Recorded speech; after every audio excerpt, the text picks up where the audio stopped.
ท่านรัฐมนตรีกระทรวงโยธาธิการและขนส่งได้พบปะโอ้ล้มพนักงานแผนกโยธาธิการและขนส่งแขวงพงสาลี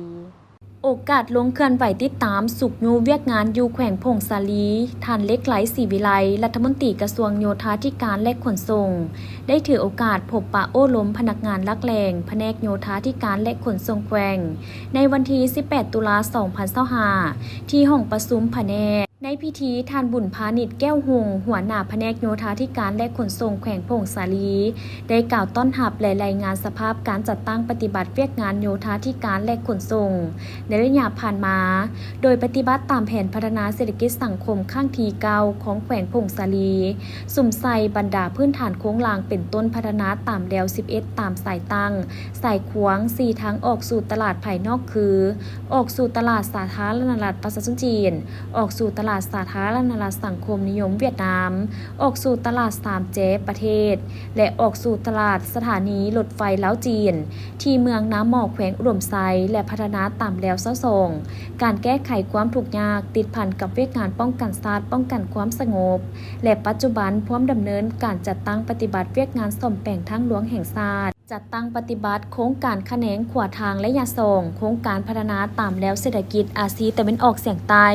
เพื่อการเสื่อมจอดเสื่อมโยงโครงการขยายน้ำประปาสุขาภิบาลและอนามัยและการประมูลโครงการพัฒนาชนบทและยาซีและเวียกงานขวาทางในทั่วแขวงมีทั้งหมด503บ้านที่มีทางเข้าถึง503บ้านกวม100ส่วนห้อยบ้านเที่ยวได้1ฤดูมี149บ้านกวม29.74ส่วนห้อยบ้านที่มีเส้นทางเที่ยวได้2ฤดูมี354บ้านกวม70.38ส่วนห้อยในทั่วแขวงมีจำนวนเส้นทาง601เส้นลวงยาว 5,236 กว่ากิโลเมตรในนี้มีทั้งหลวงแห่งชาติ4เส้นยาว 469.7 กิโลเมตรทั้งหลวงแขวง12เส้นยาว 792.7 กิโลเมตรทั้งหลวงเมือง15เส้นยาว689.2 กิโลเมตรทางในตัวเมือง160เส้นยาว 95.4 กิโลเมตรทางชนบท144เส้นยาว 1,618 กว่ากิโลเมตรทางเฉพาะมี266เส้นยาว 1,571 กว่ากิโลเมตรเวียกงานเคหะผังเมืองและน้ำประปาจำนวนกลุ่มบ้านที่ได้สำรวจออกแบบผังทั้งหมด28กลุ่มบ้านได้ตัดผังกลุ่มบ้านแล้ว22กลุ่มบ้านที่ได้สำรวจออกแบบผังทั้งหมด132บ้านและได้ตัดผังแล้ว78บ้านในทั่วแขวงมีน้ำประปาสมไส้แล้ว7เทศบาลมีจำนวนบ้านได้สมไส้น้ำประปา52บ้านจำนวนครัวเรือนใช้น้ำประปา 7,523 ครัวเรือนมีประชากรพื้นที่บริการน้ำประปา 37,881 คนเวียกงานขนส่งในทั่วแขวงมีสายขนส่งโดยสาร6สายคือสายทางต่างประเทศมี4สายในนี้สายทางขนส่งโดยสารสาธารณรัฐสังคมนิยมเวียดนาม1สายและสายทางขนส่งโดยสายสาธารณรัฐประชาชนจีน3สายทางขนส่งสายทางขนส่งโดยสารต่างแขวง4สายทางขนส่ง